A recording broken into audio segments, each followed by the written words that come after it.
Thank you, Nando V Movies, for this collab.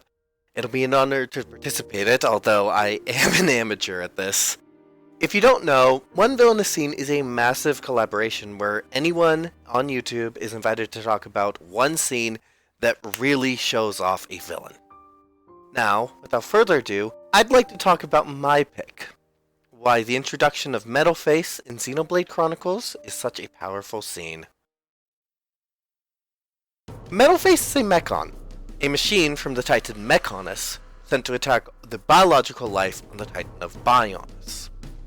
However, he is noticeably very different from other Mechon. His appearance is much more humanoid, and he is as large as one of the Mechon carriers, which he doesn't even need because he can transform into a jet. There are also red lights tracing across his body, which contrast with his black and gold armor. However, his most noticeable difference from other Mechon, especially at this point in the game, is his face. No other Mechon at this point has a face, and the grinning expression of this mask on Metalface is very unnerving. It's almost like the Joker, but on a big metal killer robot, and the attention paid to it throughout his introduction definitely makes it his defining feature. But it's not just this physical description that gives him the presence over the battlefield. Monolith Soft put a lot of effort into crafting an atmosphere around Metalface. While the other Mechon move very mechanically, Metalface sets himself apart moving almost organically.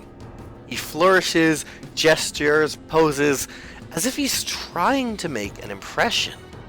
And it gives us a feeling that he's not an ordinary machine. It's compounded with the other effects, the lights trailing off of his claws, and the deep whirring with every movement to just make him feel all the more intimidating. But this villain introduction wouldn't be nearly as effective if Metalface was just some intimidating set piece. And he makes it known how dangerous he is. Over the course of his introduction, we're seeing him taking fire from an anti-air battery, a grenade launcher nearly at point-blank range, the entire salvo of a mobile artillery unit, and even proves to be immune to the Monado, the one weapon able to harm Mechon. Throughout all this, we're shown just how serious of a threat Metalface is. He's not some bigger, badder Mechon we'll be able to overtake as a first boss.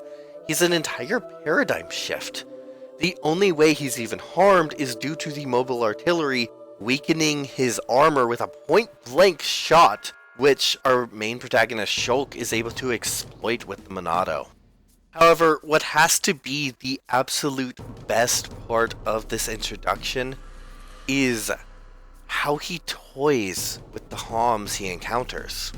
He stands there and poses in front of Colonel Vanguard instead of killing him. He toys with the protagonists Shulk, Rhine, and Dunban, paralyzing them. And when Fiora damages his face, he takes the mobile artillery, slams it against a building, and slowly drags out the process of killing her. He's invincible, he knows it, and he wants everyone else to know just how powerful he is. And for my final thoughts, I'd just like to say what makes the scene really powerful is that Metalface doesn't speak at all. He doesn't need to speak. Even without it, he's able to communicate everything we need to know. He's able to show how powerful he is and how dangerous he is. But he also tells us a few more subtle things in his leaving of the scene. The only thing that causes him to leave is, well, the other Mechon leaving, and we see his eyes blink. And as he looks down at Dunban. These are both the things that show very subtle things later in the game, later in the story, that are set up now. Metalface isn't just a villain. He feels like the most deadly thing in the world in his introduction. And it's what makes the scene so powerful. He's not some burst boss who comes in, throws the character off, and then we'll beat him soon. He's a change to everything we know how the world is working. and he comes in and just destroys everything. He's a very real threat that came knocking on the door and shows us and the characters how dangerous the world is. Thank you so much for watching. This is my first time doing something like this, and I hope I did a good enough job at it. The views are very much appreciated. If you liked the video, please give it a like. If you want to stick around and watch me play D&D, then subscribe.